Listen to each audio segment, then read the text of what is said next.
What's up everybody, man, back, welcome to a brand new video, and today we're doing our first proper Godzilla -0 discussion video. Today we'll be talking about if there's an enemy monster in Godzilla -0, who it's gonna be, going through some additional theories I did not cover in my breakdown of the initial teaser, and talking about why, oh why, does it seem like we cannot escape the big five no matter how hard we try. Let's get into it.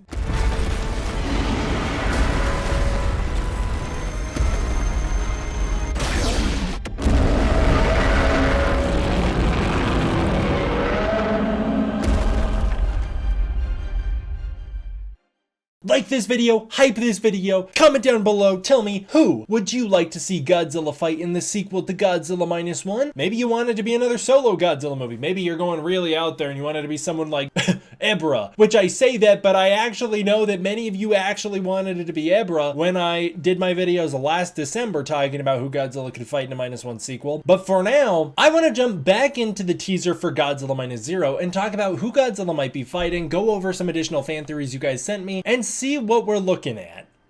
So the teaser for Godzilla -0 reveals the brand new logo for the film. The Japanese logo in particular is the one highly analyzed right now, with the G and then the -0.0, and a lot of people are really digging into it. In the last video where we talked about this, I actually discussed how there's some theories that I've seen online that, for instance, the minus in the -1 logo represents the Shinden that Shikishima uses against Godzilla, whereas in this new logo, the minus looks more like the oxygen destroyer. That's a pretty cool theory. Some people theorize that the 0.0 represented Hedorah's eyes. Well, a lot of the discussion was focused on the G itself. I initially, the very first thing I saw, I thought I saw Hedorah in there. I actually know like Dangerville seems to have seen my tweet about that because they essentially bring that up in their video about the topic. Some people see Hedorah standing right up, like he's fully standing up in the G, which I can see that as well. Whereas most of our discussion was focused on the woman. There seems to be a woman praying in that logo. Is it Noriko? Is it just representative of the idea of a woman? We don't know. And then towards the end of that video, I discussed the theory that to me personally, this actually seems to be like one of the more compelling theories, just because as I talked about in that last video, you gotta go check that last video out. If you haven't already, you gotta. In that last video, we discussed how Takashi Miyazaki kind of discusses the creation of the G for the -1 logo. And his discussion on it doesn't reveal the deeper meanings that so many of us saw in that logo. So many of us see Godzilla in that logo. And while I still believe that there's a big possibility Godzilla is represented in that logo, that's not what Takashi Miyazaki states at all. One thing that kind of adds to the idea that Godzilla is in that logo is the whole purpose of the -1G is to be an iconic symbol for the film that calls back to the iconic dinosaur logo of Jurassic Park, a logo so iconic that you do not need to see the title of the movie to know immediately what movie that logo goes towards. So for Godzilla -1, it actually makes even more sense that there'd be a Godzilla silhouette in there, the same way that there's the T-Rex silhouette in the Jurassic Park logo. But that's not the story he tells. That could have happened. That's just not the part of the story he tells.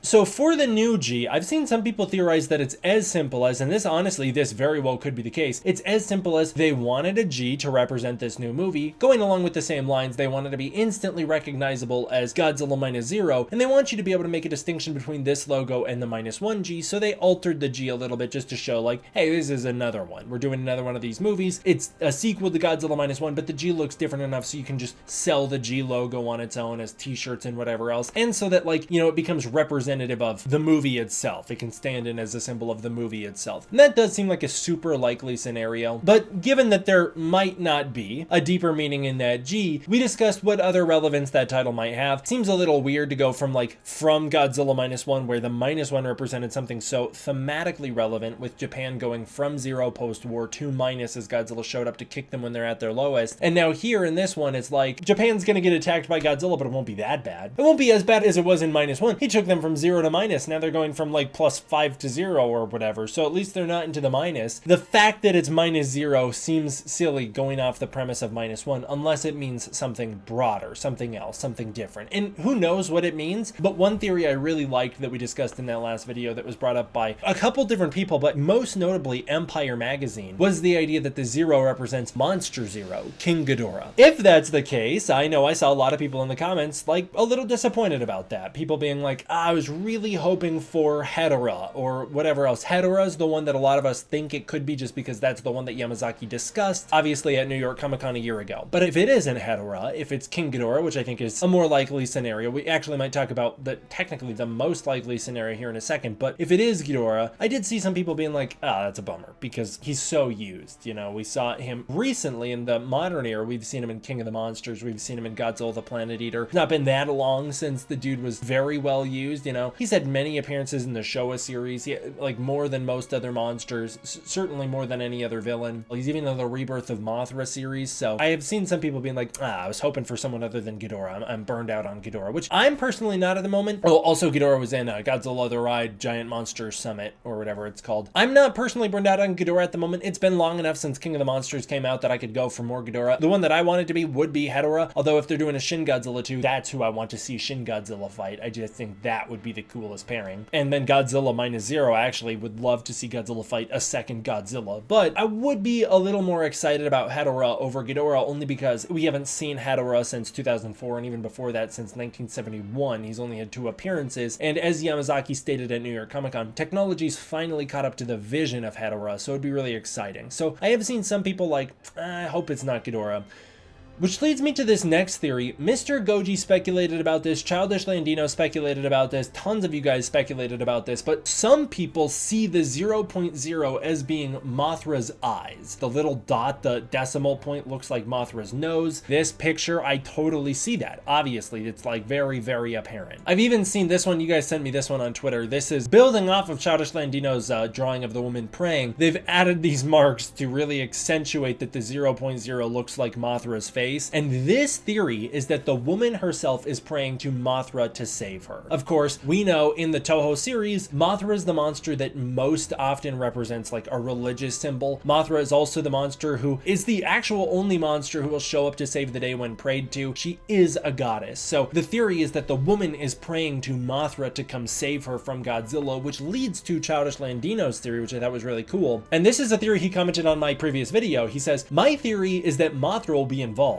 The end sets up that Noriko has been somehow infected by Godzilla, and if she lived, I think there will be others. In the Showa era, Infant Island was heavily radioactive, but the people there were able to be protected with special substance. I think they'll need this substance to heal the people of Japan infected like Noriko, but Mothra refuses and wants Godzilla to level Japan. So, like Mothra versus Godzilla, they'll have to convince Mothra to fight Godzilla, and also to give them the juice. With the woman praying in the logo, it reminds me of the Daimajin movies, and Noriko may offer her life as a sacrifice to Mothra to save Japan. Her commitment convinces Mothra to help. I thought that was a really awesome theory. In particular, I love the connection to the red juice. That is something we have not seen brought back up in the Mothra mythology. The fact that Infant Island was just destroyed by atomic bombs, but the people could survive on Infant Island because there was like this cleansing juice on the island that could cleanse a person of excess radioactivity, and that's how the people of Infant Island survived. I love the connection here. Bringing that back into the -1 mythos would be really interesting. And Mothra is financially the safest play. Another connection is that straight up they use Mothra's motif in Godzilla -1 when Godzilla's attacking Ginza, so it could be kind of fun to see Mothra return given that her music's already in this series. I don't know how people would feel about that. I personally think it would be pretty cool, especially if they like really play into some of that, kind of like Childish Landino saying, some of the more neutral angles of Mothra where she is a protective force, she is a goddess, but she also holds some level of resentment. Like in the original movie, she attacks Japan, and in Mothra vs. Godzilla, it takes some convincing to get her to help. She's not always a goody two-shoes, which I think is really interesting. I think that'd be a really cool thing to play with. I also would love for them to play with the size of Mothra. Mothra was way, way freaking bigger than Godzilla in 1961. They scaled her way down and made her way weaker so that Godzilla could stand a chance against her in 1964. I kind of would be really into if they played up the fact that Mothra is so much bigger than Godzilla. I think it would really be cool. I think that would be really, really cool. But now we're just circling around the drain, picking up the big 5 again. We know Mechagodzilla's out of the running. Takashi Yamazaki has already confirmed Mechagodzilla's out of the running. Oh, by the way, if you don't know, the Toho Big 5 is Godzilla, Mothra, Rodan, King Ghidorah, and Mechagodzilla. They're the Big 5, the most popular Toho characters. Takashi Yamazaki's already confirmed Mechagodzilla will not be the villain of this movie. He stated that he put Mechagodzilla in Godzilla the Ride Great Clash because he's always wanted a chance to use Mechagodzilla, but he just doesn't fit the world of Godzilla -1 and now Godzilla -0. So Mechagodzilla's out of the running. Unfortunately for me, I think Rodan's out of the running just because my boy has received no love ever. Dude's never gotten his time of day. Rodan had his own movie back in 1956, a movie that was very well received, very beloved. It really pushed the kaiju genre beyond Godzilla. It was a really big deal when Rodan was reintroduced in Ghidorah the Three-Headed Monster, but since 1964, Rodan's been support. He's been a bit part. He's never stood on his own. Rodan is only support in his 3 primary appearances in the Showa series: Ghidorah the Three-Headed Monster, Invasion of Astro Monster, which obviously also has King Ghidorah, and then Destroy All Monsters, which has all of the monsters, 12 monsters. So unfortunately, Rodan has kind of gotten shafted. In the Heisei series, they make Rodan much weaker. Rodan was originally an equal to Godzilla. He was equal strength. It was one of the reasons why the two of them could never gain any ground when fighting each other. The Heisei series nerfs Rodan big time, makes him much weaker, and he has to play second rate to Mechagodzilla. In the Millennium series, he appears in Final Wars alongside many other monsters, and again, he's a bit part, and he's nerfed again. He's not Godzilla's equal anymore. And then obviously in King of the Monsters, my favorite portrayal of Rodan, and my favorite Rodan sequence ever put to film, Rodan still is treated as just one of the masses. He's just one of them. And Rodan himself is portrayed as the weakest of those monsters. Of the Toho Big Four in that movie, Rodan is the weakest of them. Unfortunately, it seems that nobody has any trust in Rodan to sell a movie, and that's ultimately what they're doing. Toho's a business. They need to make money. So unfortunately, I don't think Rodan's going to get the spotlight here. Much like back in the day with GMK, where it was going to feature some more obscure monsters like Varan, obviously things changed. Varan and Anguirus got cut from the film so that the movie could be a little more marketable. And I could see, like, there's a world, and I think it's the world we live in, where it's too much of a risk to go beyond Mothra and King Ghidorah at the moment. The big 5 are the safest play, but of the big 5, there's one outlier. Mothra can sell movies. We'll talk about it here in a minute, but she's always been able to sell movies. She does incredibly well at the box office. She can support her own trilogy. She's actually the only Toho character to formally break away from Godzilla after being introduced into his series. Technically, King Ghidorah joins those ranks by appearing within the Rebirth of Mothra trilogy, but he's second rate to Mothra. He's not even in the title for that movie, So Mothra is the star. She's also got her own comic book right now. Ghidorah doesn't. Ghidorah was the main thing marketing Godzilla King of the Monsters. Ghidorah himself can still sell tickets, and we've seen that time and time again. Mechagodzilla is actually seemingly the 3rd most popular after Godzilla and Mothra. Mechagodzilla has always done well, has always been able to sell tickets, but the big 5 are the safest play.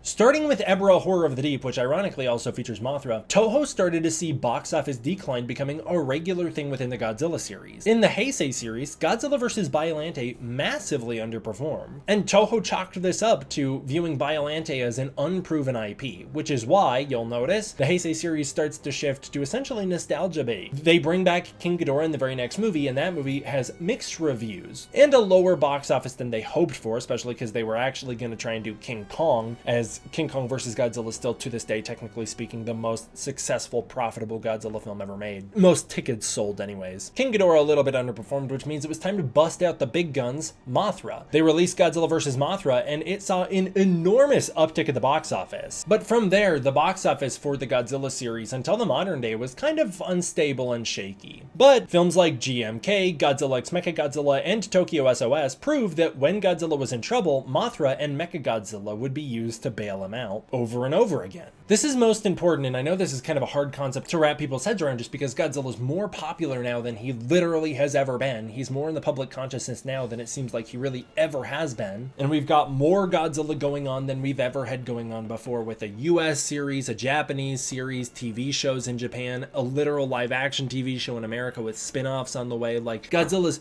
doing more, bigger, better everywhere than ever before, but Godzilla as a brand is still sort of unproven in the modern day. Meaning it could be good to just play it safe with one of the Toho Big 5, and I think our only real options are Mothra or King Ghidorah. Because with Godzilla King of the Monsters underperforming at the box office despite featuring all 4 of the Big 4, it became clear to Legendary and Warner Bros. That it wasn't worth producing solo Godzilla films anymore, instead opting to always have him teamed up with Kong, including in Monarch Legacy of Monsters, which features a cameo from Kong for extra support. The unfortunate truth is that the Monsterverse has shown that Godzilla might not be able to sell tickets on his own. Now, I have explained in videos at length, and I don't even need to get into it here, it's a whole separate discussion. Godzilla King of the monsters underperformed for very specific reasons that I do not think are Godzilla's fault, and I think are entirely external from that film. I think almost entirely that movie underperformed due to external circumstances. But why take the risk? We know Godzilla and Kong are a proven brand, proven safer than Godzilla on his own, so why would you ever take that risk in America again?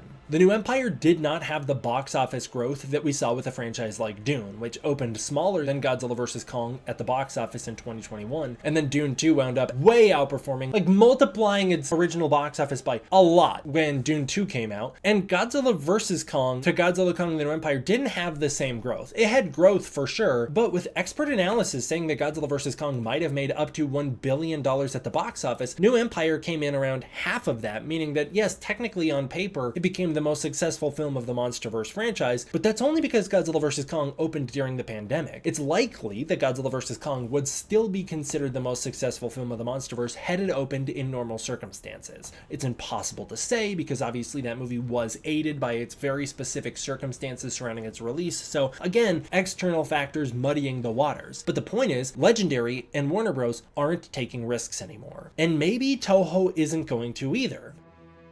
Godzilla Minus One did do better worldwide at the box office than Shin Godzilla, but it tapered out at the Japanese box office faster than Shin Godzilla did. Shin Godzilla was boosted almost entirely by the fact that it was the first Japanese Godzilla film since 2004, and by the fact that it was made by an auteur filmmaker with an enormous dedicated fan base, Hideaki Anno. Shout out to Shinji Higuchi as well, he worked on that as well, but Hideaki Anno did the heavy lifting in terms of bringing an established fan base to Godzilla, and that movie was more relevant to the modern day Japanese culture than Godzilla Minus One was. So Shin Godzilla was almost in and of itself a special circumstance, and now Godzilla Minus One comes along and proves that it's not as successful at home in Japan as Shin Godzilla was. It's more successful globally, but it also had a bigger global release. So again, are we going to take a risk and introduce a monster who is part of one of the most controversial, if not the most controversial Godzilla entries of all time, that being Hedorah, in the Godzilla Minus One sequel, or are we going to play it safe and introduce a known powerhouse, Mothra or King Ghidorah? Out of the two of them, the one that I find the most compelling isn't Mothra. And there's two reasons for that. Number one, the fantasy element of Mothra is in such harsh contrast with the very grounded sci-fi of Godzilla Minus One that I could see them continuing down the sci-fi path and building out something like King Ghidorah. The other thing, and this is something I didn't think about until literally today, -0 is written in the English font in the English International banners and trailer. When the posters come out, it'll be written in English, not with the numbers. It won't be 0.0, it'll be the letters -0. And so any hidden meaning within that 0.0, the numbers,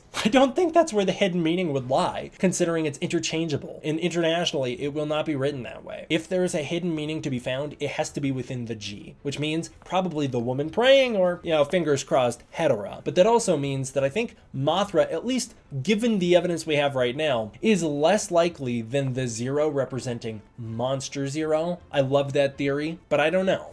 I would think the safest bet, given the box office history of the Godzilla franchise, given that there is still reason to believe that Godzilla is something of an unproven brand in the modern day, the safest option is going to be to go with one of the big five. What I think would be really fun, it'd be a big leap for Godzilla Minus Zero to go from just a solo Godzilla film to this, but if we have to play it safe, the safest possible route you could go is taking some inspiration from two of Takashi Miyazaki's favorite Godzilla films. Out of his 4 favorites, 2 of them are solo films, which he accomplished with Godzilla Minus One. The other 2 are Ghidorah the Three-Headed Monster and Giant Monsters All Out Attack GMK, both of which feature Mothra and King Ghidorah. The safest play would be to introduce both Mothra and King Ghidorah into this new movie. Maybe the woman really is praying to Mothra, and maybe the zeros really do represent Mothra's eyes, and maybe they also do represent Monster Zero. That'd be the safest financial play, just to be like, let's put all of our big guns in here at once. I also think it would kind of burn you out of any franchise growth in the future. Like, once you do the 3 of them, where do you go from there? We already see the MonsterVerse sort of struggling with the fact that they introduced King Ghidorah in Godzilla film number 2, killed him off, and then now the new opponents have been kind of strange, like going from Ghidorah to Kong, and it's like, how is Kong a Ghidorah level threat? I guess Mechagodzilla really worked in that movie. They did a great job with Mechagodzilla, but then going from there to Scar King, and they had to introduce Shimo just to justify how this is such a big deal. I don't know who the villain of Supernova will be, but we're getting getting bigger and bigger and bigger. We're having to try harder and harder to justify the scale of what's happening in the MonsterVerse, given that we essentially right off the bat jumped into an apocalypse with King Ghidorah. And I would wonder if the Toho films are going to take warning from that and be like, let's not put them all in right away. The most natural building progression would be to go from Mothra to King Ghidorah, as that's a better escalation, just like the original Showa series did, but they could go the Heisei route and go Ghidorah first and then Mothra and another one. I don't know, but mark my words. Despite the fact that in my heart of hearts, I want it to be Hedorah, Biollante, or a second Godzilla, those are my top three, I can't help but feel we're gonna see some of the Toho Big Four in this movie. We know Mechagodzilla's out of the picture, so that's leaving us with Mothra, Rodan, and King Ghidorah. Rodan could play a supporting part, like in Godzilla the Ride Great Monster Summit, where he shows up as a supporting character just like the poor guy has been since 1964. But if there is a second monster in -0, which there might not be, could just be another Godzilla solo film. If there is another monster in it, I'm thinking it's going to be Mothra or Ghidorah, but I'm keeping my fingers crossed for Hedorah, second Godzilla, or Biollante, as I think those three would be fantastic in the Minus universe. But what do you think? I would love to hear your thoughts. Comment below and let me know. I really would like to keep this conversation going and to keep speculating and diving into this stuff with you guys. I have so much fun with this stuff. If you're having fun with the -0 hype, make sure to subscribe and again, like this video. As always, I want to give a huge thank you to my patrons over on Patreon. It is through the support of the patrons on Patreon that I'm able to continue to make videos like this for you in the first place. If you want to support the Patreon, you can use the link in the description below where you can get early access to content, access to the Discord community, and more. If that's not your thing, please consider joining as a channel member. I'd really appreciate it. Thank you guys all for watching. I hope you enjoyed. I will see you all next time for the next one. D-Man out.